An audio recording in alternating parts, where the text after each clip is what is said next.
Good morning. Thank you all for coming today. My name is Councillor Kylie Wehapi and I am the Chair of the District Licensing Committee. Sitting with me today, on my left I have Nicole Maloney and on my right here is Kevin Watson. We're here today to consider an application by Triple D Limited, represented here by Dave Banks, Dave Cashmel and Sione Nuku, for the renewal of an unlicensed trading as Metro Sports Bar. Please be advised that this meeting is live streamed and to please use your microphones when you are speaking. A green light will appear when the microphone is on. Before we get underway, can I ask the advisor to make any preliminary announcement? Thank you. In the event of a fire, please exit the building down the stairs and meet in the evacuation point outside Domino's. I'll lead the way for that. In the event of an earthquake, please drop cover and hold. Tea and coffee are available just over there, and the bathrooms, if needed, are down the hall and on your right, and you will be able to get in and out easily. Thank you. Does anyone have any conflicts of interest that need to be declared? No. Working our way around the room, starting on my left, we will go around the room and just introduce ourselves, starting with the inspector. Good morning, my name is Johan Nell. I'm the licensing inspector for Porirua City Council. Good morning, my name is Nick MacDonald. I'm the team leader for environmental health at Porirua City Council. Good morning, my name is Sergeant Manu Lelwai. I'm here for the police, here to assist the committee. Thank you. Kia ora, good morning, Julie Blythe, Te Whatu Ora, here on behalf of the Medical Officer of Health, Dr. Stephen Palmer. May it please the committee, Sophie Hughes, Alcohol Regulatory Officer on behalf of the Medical Officer of Health. David Cashmel here, Triple D Limited for Metro Bar. Dave Banks here for Triple D Limited as well. Good morning, Sione Nuku, here for Triple D Limited, and I'm the manager at Metro Sports Bar.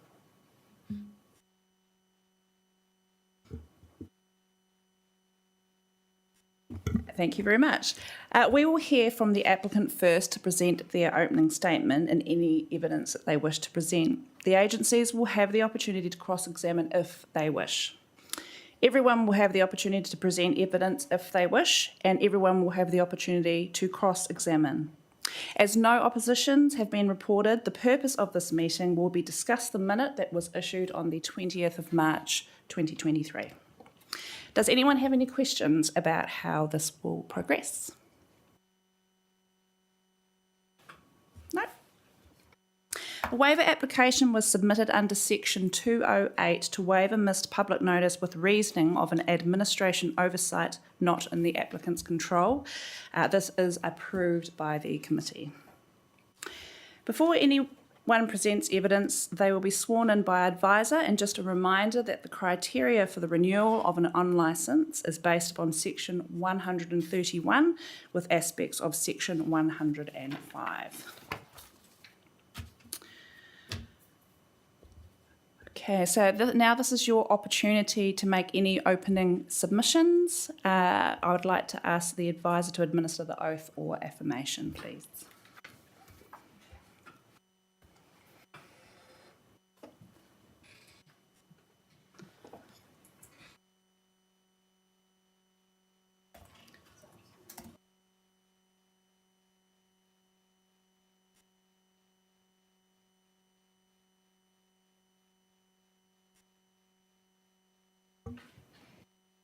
I, David Cashmel, solemnly, sincerely and truthfully declare and affirm that the evidence I am about to give touching the matters before this committee will be the truth, the whole truth and nothing but the truth.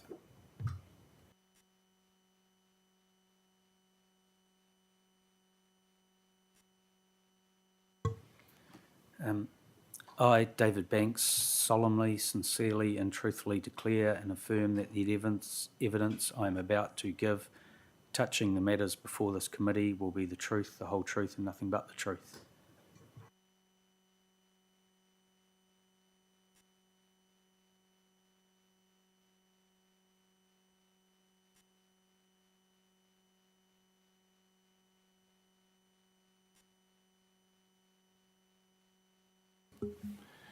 I, Sione Nuku, swear by Almighty God that the evidence I am about to give, touching the matters before this committee, will be the truth, the whole truth, and nothing but the truth.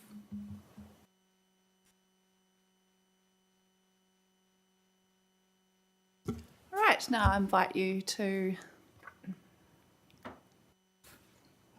submit your. Thank you. So this is the first time us two have ever done anything, so we're a little unsure of how we go about this. So we have brought with us a load of folders that are being copied. Our understanding, the biggest concern was around training and evidence taking. We feel whilst our training was being done, it wasn't being recorded how the inspectors would have liked. And we have made changes to how this is now done. We have incident diaries, incident logs, training logs, regular meetings, which are all recorded and documented.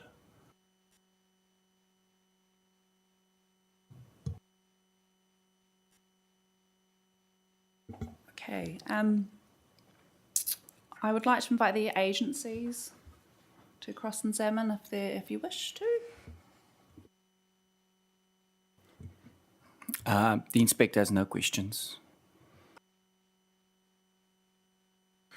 The police also have no questions for the applicant. Thank you. We have no further questions for the applicant. Thank you. I'm just asking the committee now if you have any questions with clarification. No? Okay, we can move on. I now invite the inspector to present the evidence. I'd like to ask the advisor to administer the oath or affirmation.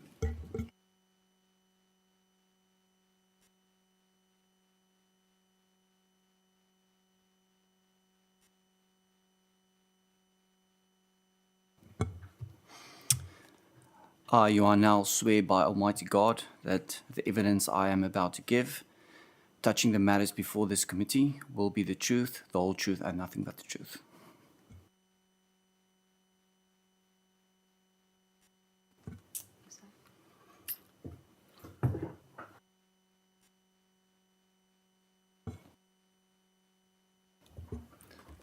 I, Nick MacDonald, solemnly, sincerely and truthfully declare and affirm that the evidence I'm about to give, touching the matters before this committee, will be the truth, the whole truth, and nothing but the truth.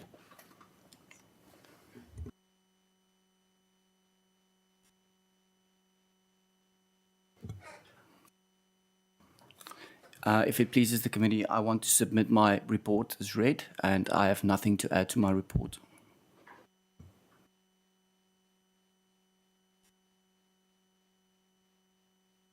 Do the applicants wish to cross-examine? No, we do not. Are there any questions from the reporting agencies for the inspector? May it please the committee, please do not have any questions. We have no further questions for the licensing inspector. Thank you. Does the committee wish to ask the inspector any questions regarding his submission?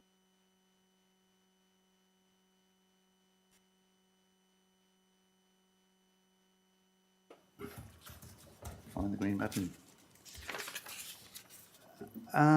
There was a talk about the council when council officers looked up their records that there were no noise level or vandalism nuisance reports in the council papers. Can you elaborate a bit on that for us, or has anything happened since? For me to get the information about noise complaints, I go to our system called Tech One. And since then, basically, that system's being replaced by Datascape. So I checked both those systems, and there were no reports of any noise complaints for the address or close to the address. I have not checked the database since I filed my report. And the follow-up part of that is the nuisance and vandalism.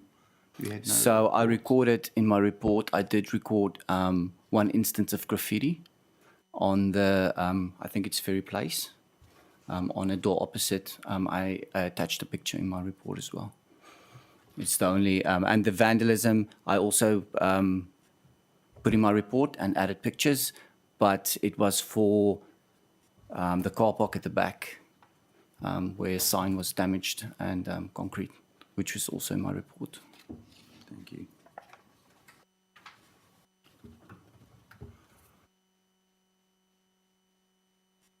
Thank you, Johan. I did read in in the inspector's comments, particularly around the one staff member that was rostered on from 6:30 a.m. to 4, Tuesday to Sunday. I note that you said this is of a serious concern as the premises is left unattended and without a duty manager. If the member on duty must take a bathroom break, that would be a breach of the licence conditions. Can you just elaborate on that, please, a bit more? So basically, this is what I noticed in the roster when I did my inspection. I did communicate this to the duty manager at the time. I also communicated this to Dave when we had our meeting, and I believe that I think it's addressed within the undertaking. Yeah. And then it would go on in there to say the duty manager told the inspector they did not take any official breaks during their whole shift, which is 9.5 hours long. Yes, yes. Again, I think this was addressed within the undertaking when we did raise these concerns. And since then, I was happy about the steps taken for them to not allow their staff to have that long shift without a break.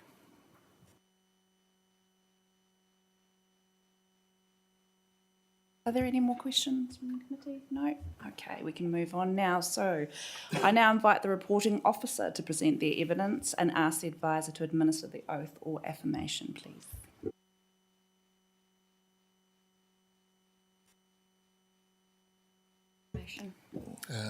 Oath, thank you. On the Bible? Yes, thanks. I'll just read this. I, Tuli Manu Leruai, swear by Almighty God that the evidence I am about to give touching the matters before this committee will be the truth, the whole truth, and nothing but the truth.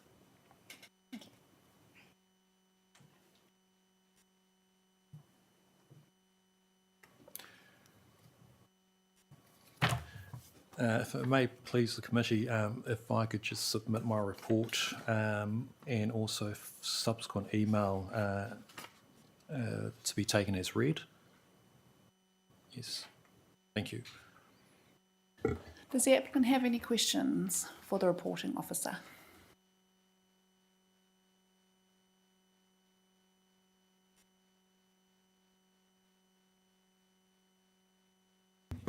No, we have nothing. Thank you.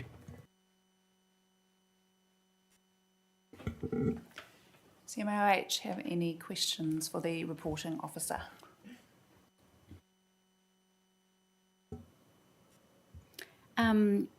If it pleases the committee, I'd like to submit that my report of the 30th of November 2022 and our subsequent withdrawal of our opposition dated the 20th of February 2023 be taken as read. Thank you. Yes, we were going to get through that with the next part, but just wondering if you had any questions for the reporting officer. No questions, thank you. Right. Does the committee have any questions for the police?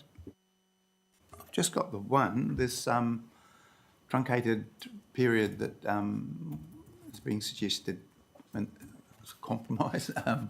Have you got experience of how that works anywhere else, or is it something that's used often? I'm not familiar on how often. that systems use? So in that particular question, just to add context, I've only been in this role for about 8 months. I've been in the police for 16 years. So in terms of experience for personally, no.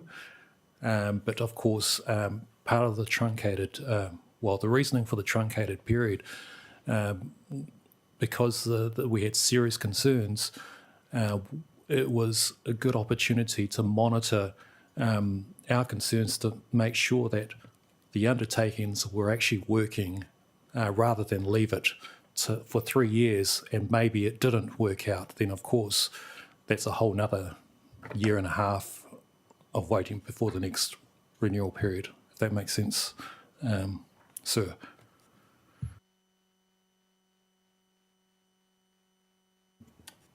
Any more questions? No questions? Great.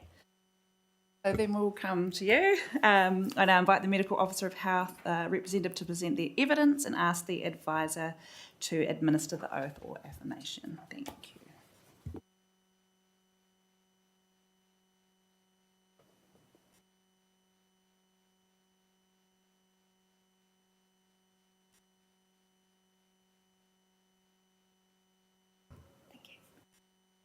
I, Judy Blythe, solemnly, sincerely and truthfully declare and affirm that the evidence I'm about to give touching the matters before this committee will be the truth, the whole truth and nothing but the truth.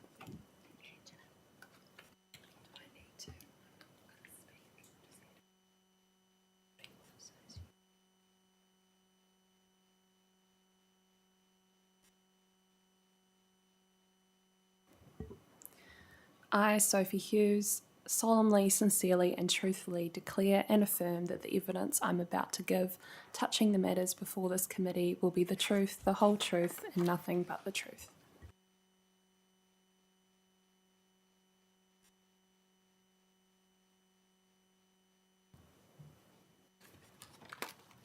I don't think I need to repeat what I said before.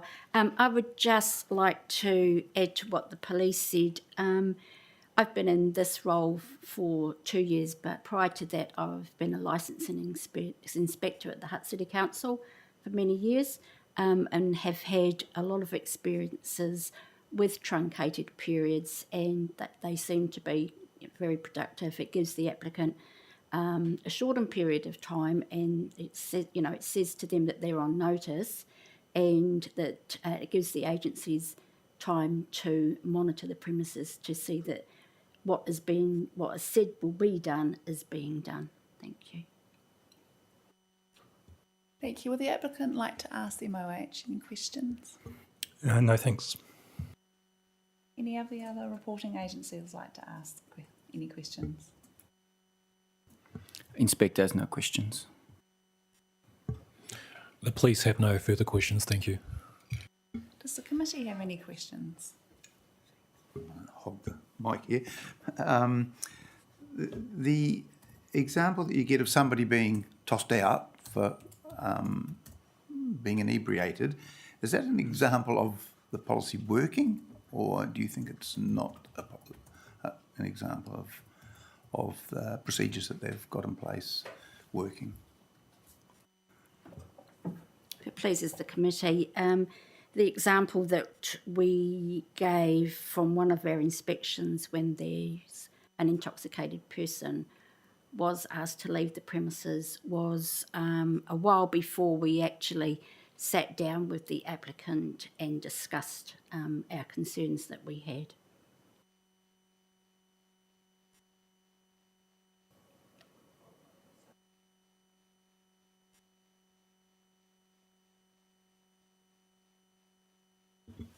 Right, we're getting through this quite quickly, aren't we? Can I just ask that have they been tabled, the logbooks? Okay, great, thank you. Would the applicant like to make any closing statements?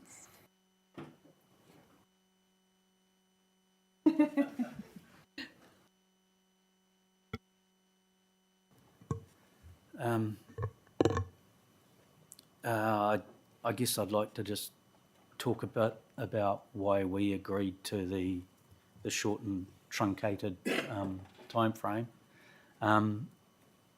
We felt that a lot of what police and health were asking us to do, we were actually doing it.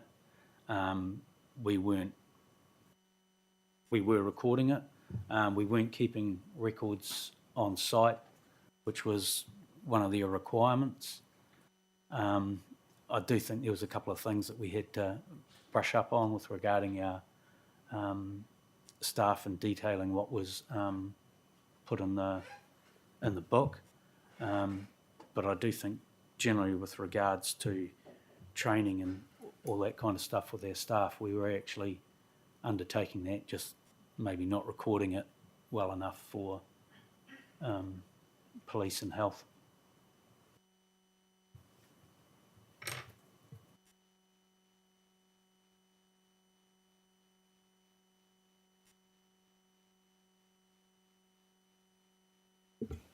Okay, if there are no more questions from the committee? I do have one You more do? question. Okay. Just in regards to the training, can you please tell me what training for each staff member looks like throughout the year? Apart from obviously the manager's certificate. So we've moved to the Tipsy system, which is promoted by Hospitality New Zealand. It's an online system. It goes through the responsible service of alcohol. All new staff you get invited online, you log in, and all new staff are automatically enrolled into it. They have to complete it, they get a certificate, and then each 6 months, because it's a new system, we've only had one person hit the 6 month period, but each 6 months they will then be told they have to redo it. They will then get a new certificate every 6 months. And then in the bar, we are now, we've always sort of reminded people about IDing and intoxication, but we've just now made it more formalised. There is now a 2-page refresher on IDing, a 2-page refresher on intoxication levels, and all staff have gone through that. All staff who work in a month, so the casuals who don't always work won't have done it. Each month they're refreshed on those things, and then it's recorded that they have gone through it. Thank you. The monitoring of the car park out the back, it's suggested that you'll be able to do some sweeps yourselves, and the police would come if they're called to it. Maybe this is a question to the police. How happy are the police to come to a call every time somebody's drinking out in the car type thing? Preloading or whatever we call it nowadays. And maybe for the police as much as...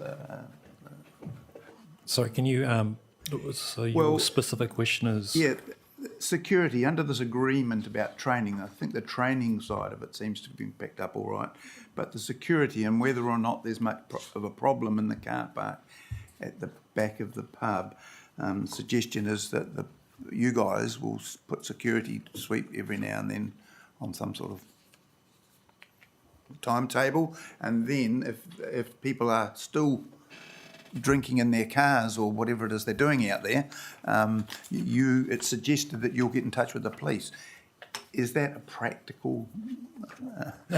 So, from the police perspective, we have discussed with the licensees in regards to security. They have mentioned that they will be doing that, and there'll be times when they are unable to do that. But of the times in which they do notice, I strongly suggest that if they see trouble, it needs to be reported. And of course, every member of the public has the right to do that as well. And we will attend when we can, and we'll make it we always try to get there on time to address these issues. So I'll leave it at that, if that answers your questions. I just wonder if we're putting it in as a requirement, how practical it is for you guys as well as for the police, really. So we agreed that on Friday and Saturday nights we have security at our door. So if there was an opportunity security would keep an eye on what's going on in the car park out the back. Security has done that. I guess it was a good idea, practicality-wise, possibly not that practical. We have had issues with the security copping a fair bit of abuse from people in the car park that are out there drinking. The other thing I guess I'd just like to point out, a lot of the people that drink and socialise in that car park don't actually come into our bar. That's their own kind of community bar to a certain extent. So it is, it's a tricky one.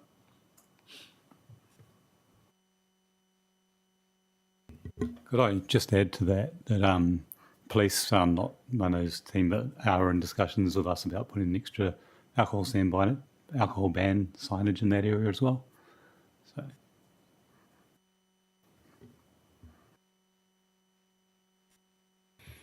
Sorry, further to that as well, I have, like, even before talking to the licensees, I've been in contact with the prevention manager for Porirua Police. They've been well aware of the problem, and they have been enabling their staff and encouraging to go and visit this particular car park as well. Hence the reason that the 3 H's, or the hotel visits that I've got listed in my report, is quite high. We do have constant visits there. Yes. Thanks. I asked the question because some of the things that were requiring to be checked up on in 18 months seem to be much easier to do than this particular one. And I just wondered how we were expecting to judge whether maybe the officers have answered, I'm not sure, how we're going to judge whether that part of the agreement has been adhered to. Yeah, I don't know that there is any way that we can judge whether that's having an effect or doing what it's supposed to be doing. We agreed to do it because we just kind of felt that it was in our best interest to try and minimise the drinking that goes on in the back in there. I mean, that obviously, if that goes away, then that's good for us. So if we can help that process, then yeah, we're happy to try and help it. I don't know whether it's something that'll be very measurable though.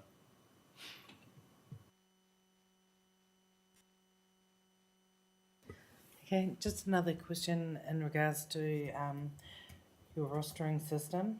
Can you please explain a little bit more about how the person's not going to be left sole charge, what your roster looks like during the week, so that they can have their lunch breaks and toilet breaks and all that sort of stuff, please? Yep, so the roster hasn't changed a great deal. Our understanding of the law is that the duty manager, as long as they are on the premises, are on duty. So if they need to go to the toilet, they are entitled to go to the toilet. They don't have to sit behind the bar and hold it.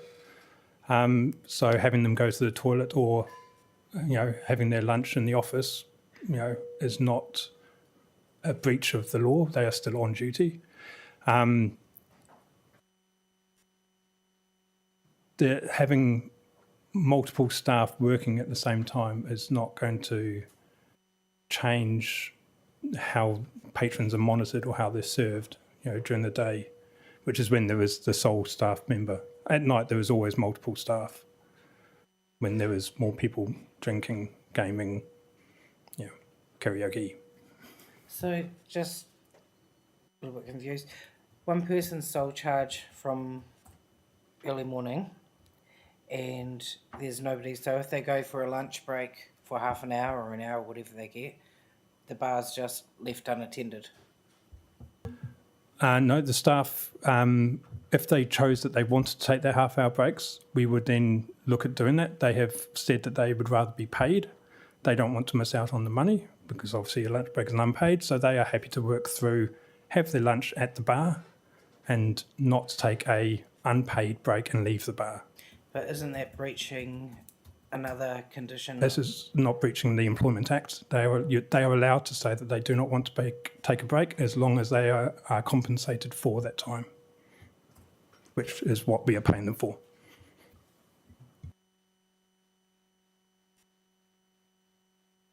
Sorry, and if I could just follow up, there was also the cafe, which is also inside Metro, which is staffed during the day.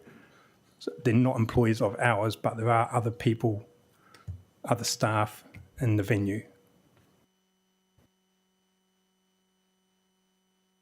Clarification, that is Mahi Cafe that they run there during the week.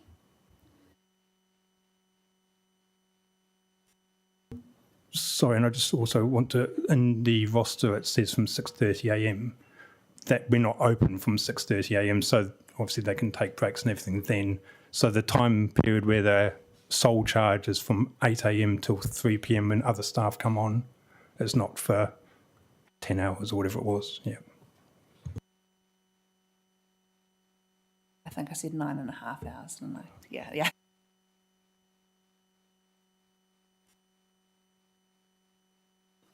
One more opportunity for any closing statements. I